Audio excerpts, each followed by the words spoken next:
ஓம் பழி ஆண்டவனுக்கு அரகரோகர. பரதா மணினி என ஓரில் பருகாதெதுதான் அதில் வாராது இரதாதிகளால் நவலோகம் இடவே கரியாமிதிலேது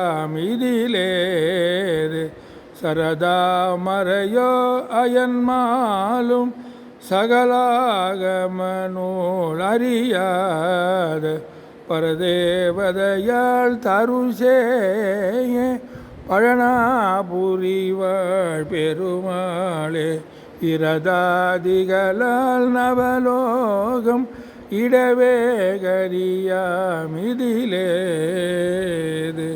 பழனாபுரிவாழ் பெருமாள்.